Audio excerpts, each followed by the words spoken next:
Hello and welcome back everyone. This is Mohammad Sawaz Alam and you are watching Ramadan Tutorial, your door to the future. Chapter number 13 Variation.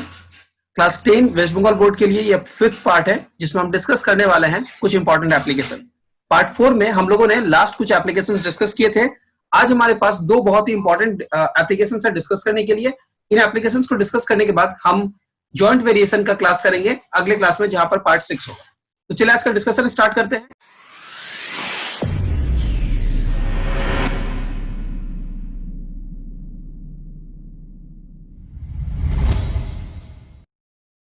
बहुत ही important questions है जिनको मैं discuss करूंगा, जिसमें से एक question do it by yourself था, तो इस क्वेश्चन को मुझे बना देना जरूरी है क्योंकि हो सकता है कैंडिडेट इस क्वेश्चन को नहीं बना पाएंगे। पेज नंबर 191 में, अगर आप लोग अपने बुक में देख रहे हैं पेज नंबर 191, तो उस पेज नंबर 191 में एप्लीकेशन नंबर 16 आपको दिखेगा जो आपको खुद से बनाना था, स्वयं करे हैं, तो इसे मैं बना दूंगा। क्वेश्चन कुछ इस तरह से दिया गया है, a square plus b square varies with a square minus b square. ठीक है, इसके बाद कहता है let us prove that a is proportional to b. इस क्वेश्चन की खासियत यह है कि ये हमारा एप्लीकेशन 15 जो था ठीक उसका रेसिप्रोकल है। जो हम लोगों ने उसमें किया था ये उसका ठीक रिवर्स वे में बनने वाला क्वेश्चन है। अब कैसे इसे बनाएंगे, तो कैसे बनाएंगे इसे समझाने के लिए अगर आप लोगों ने एप्लीकेशन 15 देखा था तो मैं बिल्कुल वही मेथड यूज करूंगा जो मैंने एप्लीकेशन 15 में किया था। बुक का जो लैंग्वेज है, जो तरीका है वो क्या है मैंने उस पर ध्यान नहीं दिया हुआ है, तो मैं आपको एकदम एप्लीकेशन 15 की तरह इसे बना के दिखाता हूं, इवन दो कि ये उसका ठीक रेसिप्रोकल है। स्टार्ट कुछ इस तरह से करूंगा कि जो क्वेश्चन दिया गया है प्रोपोर्शनलिटी को मैं इक्वल टू में कन्वर्ट करूंगा। आपका left hand side expression a square plus b square था, वो वैसे ही एज इट इज रहेगा।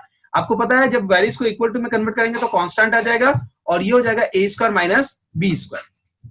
अब हम क्या करने वाले हैं, आपको पता है ये इस तरफ मल्टीप्लाई है तो दूसरी तरफ डिवाइड होगा। हम लिखेंगे a square plus b square divided by a square minus b square is equals to constant. इतने दूर तक आई होप किसी को कोई डाउट नहीं होगा। अब हम अगले स्टेप की तरफ बढ़ना चाहेंगे।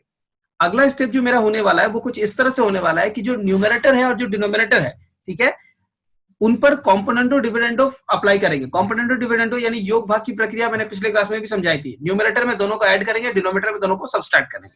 तो न्यूमरेटर में ऐड करते हैं, क्या है, a square plus b square है और है a square minus b square. जब ऐड करेंगे तो कोई साइन चेंज नहीं होगा, वैसे ही रह जाएगा। लेकिन डिनोमिनेटर में जब आप लिखोगे आपको सब्सट्रैक्ट करना है, तो देखिए पहला वाला लिखिए और दूसरा वाला लिखिए, और जैसे ही आप इसमें सब्सट्रैक्शन पुट करोगे ये सब्सट्रैक्शन और ये प्लस हो जाएगा। इसी के रेसिप्रोकल में दूसरे तरफ में हमारे पास k बाई 1 है, तो ये k plus 1 by k minus 1 हो जाएगा। चलिए इसे थोड़ा सॉल्व करते हैं। बी स्क्वायर कैंसिल हो जाएगा, ए स्क्वायर कैंसिल हो जाएगा। हमारे पास जो टर्म्स बच रहे हैं उनको मैं लिख के दिखाऊं। हमारे पास बच रहे हैं 2a square divided by 2b square is equals to k plus 1 by k minus 1। आपको पता है पूरा ये कांस्टेंट टर्म ही आ रहा है, यहाँ पर 2 कैंसिल हो सकता है। इस पूरे कांस्टेंट को मैं एक नया कांस्टेंट का नाम देता हूँ, फॉर एग्जांपल c नाम देता हूँ।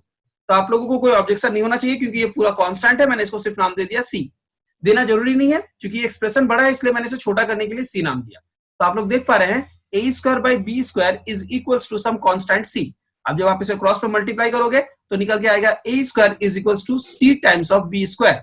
दोनों तरफ स्क्वायर रूट अप्लाई कर दीजिए तो a इज इक्वल्स टू आएगा cb। ठीक है, अब यहां पर एक चीज आप लोगों के मन में आ सकती है, प्लस माइनस वाली बात। याद रखिए वो प्लस माइनस आप c के साथ डाल दो, क्योंकि कांस्टेंट है तो उसका प्लस माइनस करने पर भी वो कांस्टेंट ही रहने वाला है, तो इससे कोई फर्क नहीं पड़ेगा। ये हमें क्लियरली इंडिकेट करता है that a varies with b and we have done it. I hope ये क्वेश्चन इजी लग रहा होगा अगर आप लोगों ने एप्लीकेशन 15 बनाया है। अगर एप्लीकेशन 15 नहीं बनाया है तो काइंडली ऊपर के आई बटन पे जाकर इस वीडियो को देख के आए। 15 नंबर कंप्लीट करने के बाद यानी पार्ट 4 करने के बाद पार्ट 5 करने पर आप लोगों को ये चैप्टर अच्छे से समझ में आएगा। अगले क्वेश्चन की तरफ बढ़ना चाहेंगे। आज का लास्ट एप्लीकेशन, एप्लीकेशन 17। एप्लीकेशन 17 में क्वेश्चन क्या है हमारे पास, आप क्वेश्चन कुछ देख सकते हैं। इस तरह से दिया गया है x वेरीज विथ y और दिया गया है u वेरीज विथ z।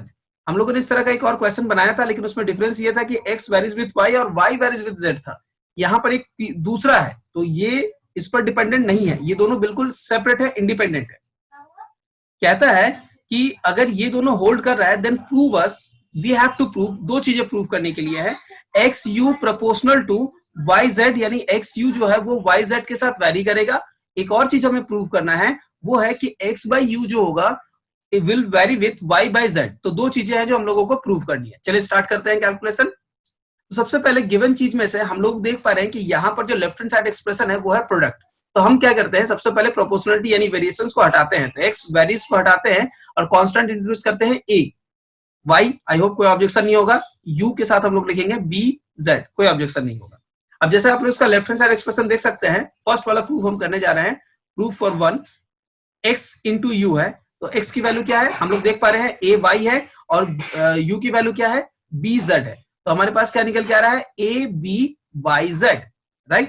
आप जानते हैं कि ए कांस्टेंट है बी कांस्टेंट है तो उनका प्रोडक्ट भी एक कांस्टेंट ही होगा। तो हमारे पास फाइनली निकल के आ रहा है एक्स यू है equals to A B Y Z. अब चूंकि यहाँ पर ए बी कांस्टेंट है तो आप कांस्टेंट को रिमूव करेंगे। जैसा कि आप जानते हैं प्रोपोर्शनलिटी वेरिएशन को जब रिमूव करते हैं तो ए आता है और जब वेरिएशन को इंट्रोड्यूस करेंगे तो वो चला जाएगा, राइट। तो एक्स यू जो होगा वो वेरीज विथ वाई जेड हो जाएगा। तो ये हमारा एक क्वेश्चन कंप्लीट हुआ। चलिए हम लोग बनाते हैं अपना दूसरा क्वेश्चन। चलिए हम लोग अब आखिरी क्वेश्चन की तरफ बढ़ते हैं। इसका सेकंड जो है, सेकंड में देख पा रहे हैं बिल्कुल सेम चीज हम यूज करने वाला है, लेकिन डिफरेंस ये है कि यहां पर मल्टीप्लीकेशन नहीं डिवीजन का है। तो हम लिखेंगे अपना लेफ्ट हैंड साइड एक्सप्रेशन जो है x डिवाइडेड बाई यू। अब x की वैल्यू क्या है, x की वैल्यू है ए वाई डिवाइडेड बाई b की वैल्यू क्या, u की वैल्यू क्या है u की वैल्यू है बी जेड। आप लोगों को यहाँ पर से वैल्यू दिख रही है x की वैल्यू और b की वैल्यू, हम y की u की वैल्यू जो हम लोग यहाँ पर सब्स्टिट्यूट कर रहे हैं। इसके बाद हम इसे क्या लिख सकते हैं, इसे हम लिख सकते हैं a डिवाइडेड बाई b और y बाई z। अब आप ध्यान से देख पाएंगे और आप लोग बोल पाएंगे कि अगर a कांस्टेंट है b कांस्टेंट है तो उनका जो रेशियो होगा वो भी एक कांस्टेंट वैल्यू आएगा। तो हम लोग इसे क्या लिख सकते हैं, मैं एक और एक्स्ट्रा लाइन यहाँ लिखता हूँ, इसकी वजह से जरूरत नहीं है लेकिन फिर भी लिख देता हूँ। x बाई यू जो है इक्वल्स टू, मैंने एक कांस्टेंट नाम दे दिया। फॉर एग्जांपल क्वेश्चन में कहीं भी c नहीं है, मैंने c नाम दे दिया y बाई z। तो आप लोग कह सकते हैं ना कि x बाई यू जो है वो डायरेक्टली वैरी कर रहा है c बाई z के साथ, क्योंकि यहाँ पर c कांस्टेंट है। तो हम अगले लाइन में लिख सकते हैं x by you varies with y by z। And I hope कि आपको मैं ये क्वेश्चन एक्सप्लेन कर पाया हूँ कि किस तरह से इस क्वेश्चन को बनाना है। तो हम लोगों ने फाइनली इस एक्सरसाइज के सारे क्वेश्चंस जो भी हमारे इस एक्सरसाइज में बेस्ड है उनको पूरा कंप्लीट करना है, और अभी तक हम लोगों ने केवल एप्लीकेशंस पर काम किया हुआ है। हम मिलेंगे अपने नेक्स्ट पार्ट जो कि है 6th पार्ट। उस पार्ट में हमारा मेनली डिस्कशन होने वाला है जॉइंट वेरिएशन और कुछ एप्लीकेशन जो कि वर्ड प्रॉब्लम बेस्ड है। तो काफी इंटरेस्टिंग होने वाला है वीडियो अगर आप उसको देखेंगे तो, जिसमें हम लोग जॉइंट वेरिएशन और उस पर बेस्ड एप्लीकेशंस को करेंगे। देयर आफ्टर जब हम लोग इस सारे एप्लीकेशंस को कंप्लीट कर लेंगे तो अपना एक्सरसाइज 13 स्टार्ट करने वाले हैं। बने रहिए हमारे साथ। अगर ये वीडियो पसंद आता है तो वीडियो को लाइक कर दे, नहीं पसंद आने पर डिसलाइक करके बताएं वीडियो में क्या प्रॉब्लम है जिनको भी इंप्रूव करें। आप देख रहे थे रमजान ट्यूटोरियल, मैं हूं Mohammad Sahbaz Alam. Thank you so much, see you in the next class.